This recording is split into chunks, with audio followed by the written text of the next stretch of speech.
welcome to my channel. So in this video we will do the question answers of chapter Kathmandu. So in the previous video we have done all the short and very short question answers. Now in this video we will do the long question answers. I will explain you these question answers. Okay, so first is compare and contrast the atmosphere in and around the Buddhanath shrine. यहाँ पर Boudhanath shrine वाला है. Okay, सो इसमें कहा है कि हमें contrast, हमें कंपेयर भी करना है और फिर इनमें डिफरेंसेस, कंट्रास्ट बताना है कि एटमॉस्फेयर बुद्धनाथ टेम्पल का और पशुपतिनाथ टेम्पल का कैसा था. उन दोनों में मतलब हमें पशुपतिनाथ टेम्पल और बुद्धनाथ, यहाँ बुद्धनाथ टेम्पल है बहुत, तो उन दोनों में हमें डिफरेंस बताना कि उनके एटमॉस्फेयर में क्या क्या डिफरेंस थे. तो हम वही देखते हैं. The atmosphere at Pashupatinath temple was noisy. इसमें हमें बताया है जो पशुपतिनाथ टेम्पल है उसका जो एटमॉस्फेयर है काफ़ी नॉइजी है, यानी काफ़ी ज़्यादा उसमें आवाज़ें आती हैं. नॉइजी का मतलब ज़्यादा शोर शराबा होना है, तो यानी कि जैसे हमने पढ़ा भी था कि वहाँ पर बहुत ज़्यादा शोर था, तो उस तरीके से उन्होंने बताया कि वहाँ पर बहुत ज़्यादा आवाज़ें भी आती हैं. And full of chaos and confusion, और वो कन्फ्यूज़न और केओस का मतलब होता है गड़बड़ी वगैरह, मतलब. और वहाँ पर आपने देखा भी था कि काफ़ी सारी दिक्कत भी आ गई थी कि एक मंकीज़ के बीच में भी सारी ये दिक्कत वगैरह आ गई थी, ये सारी बातें थी. Worshippers were trying to get priest attention. जो वर्शिपर्स थे यानी जो पूजा वगैरह करने वाले लोग थे, वो प्रीस्ट का यानी कि पंडित का अपने तरफ अटेंशन लाने के लिए धक्का मुक्की भी कर रहे थे. हम लोगों ने कर लिया था. ओके, सैफरन यानी कि वो जो ग्रुप था वो भी ट्राई कर रहा था वहाँ पर आने के लिए. आई थिंक कर लिया हम लोगों ने, तो फिर भी एक बार देख लेते हैं क्या होगा उसमें. A corpse was being cremated on the banks of river Bhagmati. Washerwomen were at their work. अब देखिए वहाँ पर ये सारी उन्होंने बातें बताई कि क्या क्या हो रहा था. लोग अपने कपड़े वपड़े भी धो रहे थे जहाँ पर रिवर थी, ये सारी बातें बताई हैं. चिल्ड्रन वर बाथिंग, चिल्ड्रन नहा रहे थे, यानी कि वहाँ पर काफ़ी शोर शराबा था और भीड़ भाड़ बहुत थी. अब बुद्धनाथ स्तूपा पे आते हैं तो उन्होंने बताया एक हेवन प्लेस था, यानी कि हेवन, ये स्वर्ग वाला हेवन नहीं है क्योंकि उसकी स्पेलिंग होती है HEAVN, हेवन, ये ई. ओके, उसकी स्पेलिंग डिफरेंट होती है इससे. तो उसमें बताया है कि स्तूपा में यानी कि बुद्धनाथ स्तूपा में बिल्कुल अलग था, डिफरेंस था पशुपतिनाथ टेम्पल में, और इसमें बहुत ज़्यादा डिफरेंस था. अब देखते हैं हम वो डिफरेंस कितना है. हाँ देखिए वो क्या है, सेफ प्लेस है हेवन के लिए, यानी कि एक भीड़ भाड़ से दूर हट के एक शांति वाली जगह है जहाँ पर कोई आराम से भीड़ भाड़ से बच सकता है. In the busy street around, जितनी आसपास भीड़ भाड़ थी उससे हटकर बिल्कुल शांत प्लेस था क्या, Boudhanath Stupa. There were no crowd, वहाँ पर कोई भी क्राउड नहीं था, क्राउड यानी भीड़. which help build the stillness and serenity at the Buddhist shrine. जो कि वहाँ पर बहुत ज़्यादा शांति मुझे मिल रही थी, तो मुझे वहाँ बहुत ज़्यादा अच्छा भी लगा. अब हम नेक्स्ट क्वेश्चन करते हैं. How does the author describe Kathmandu's busiest streets? जो ऑथर हैं उन्होंने काठमांडू की बिजी स्ट्रीट्स यानी भीड़ भाड़ वाली गलियों के बारे में क्या बताया, तो देखते हैं. Along Kathmandu's narrowest and busiest streets, there are small shrines and flower-adorned deities. यानी कि उन्होंने बताया कि वहाँ की स्ट्रीट्स काफ़ी नैरो हैं, पतली पतली सी हैं, और बहुत ज़्यादा भीड़ भाड़ है वहाँ पर. और वहाँ पर लोग भगवान को यानी जो ये डेटीज़ हैं तो भगवान को फूल वगैरह भी चढ़ा रहे हैं. Apart from these there are fruit seller भी हैं वहाँ पर, यानी कि जो फ्रूट्स बेचते हैं. फ्लूट सेलर्स भी हैं जो फ्लूट बेच रहे हैं यानी बांसुरी. इसके बारे में तो काफ़ी उन्होंने डिटेल में भी आपको बताया था, हमने क्वेश्चन आंसर में भी किया है. Then hawkers of post cards, यानी कि जो पोस्ट कार्ड्स वगैरह बेचते हैं वो भी हैं।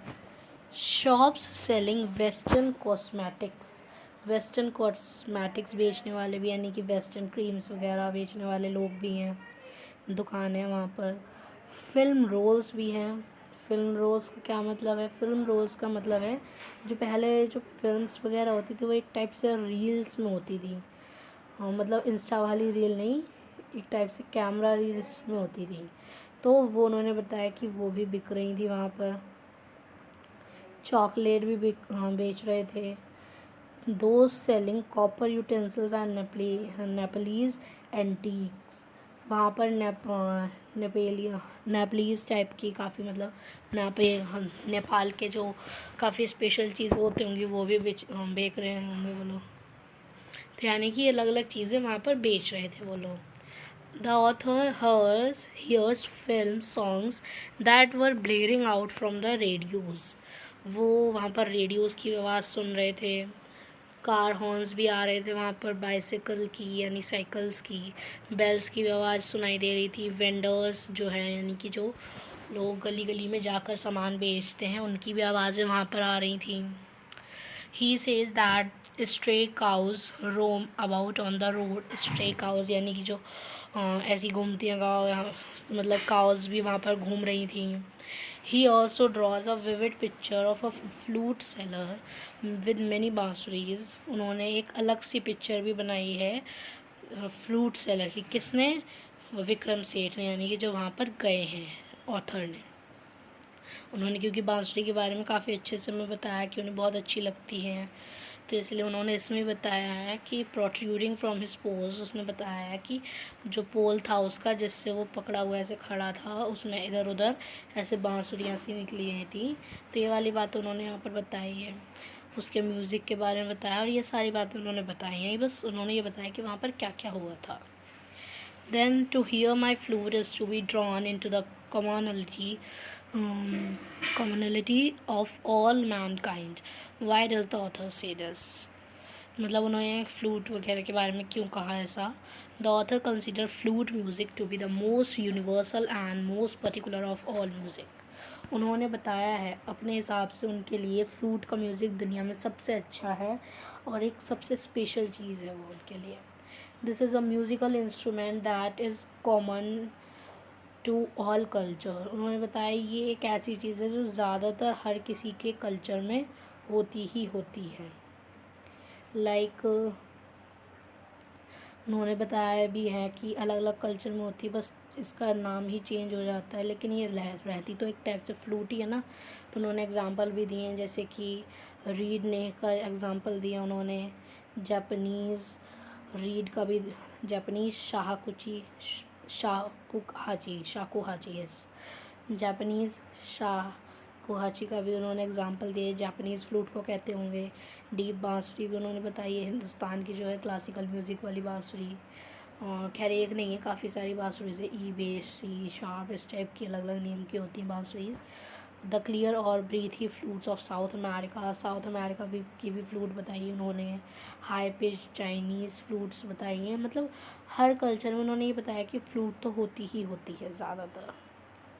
फिर उन्होंने बताया even though each of has its specific fingering and compass yet for the author to hear any flute is to be drawn in to a commonality of all mankind. उन्होंने बताया कि इस सब के लिए कॉमन है, सेम जैसी है। This is because in spite of their differences every flute produces music with the help of human breath. उन्होंने ऐसा इसलिए बताया क्योंकि फ्लूट चाहे अलग अलग हो, लेकिन जो उससे आवाज़ निकलती है, म्यूज़िक निकलता है, वो एक इंसान की धड़कन से ही निकलता है। Similarly despite the differences in caste culture religion region all human beings are the same. हम चाहे कितने ही अलग हों लेकिन हम सब ह्यूमन बींग्स हैं और हम सब लोग सेम तरीके से जीते हैं, सांस लेते हैं। सो फ्रेंड्स, ये जो था ये हमारा पूरा कंप्लीट हो गया है and nothing is left here. These are thinking about language. These are not important. These are not done in your school, I think. We have done question answers and I have also told you that I will do the question answers. So in this we have only 1, 2 and 3 long answers. Okay, so we have done this. So with that, our chapter is now completed, and in the next video I will tell you the question answers of poem A Slumber Did My Spirit Soul. Okay, so till then, bye, take care, stay safe.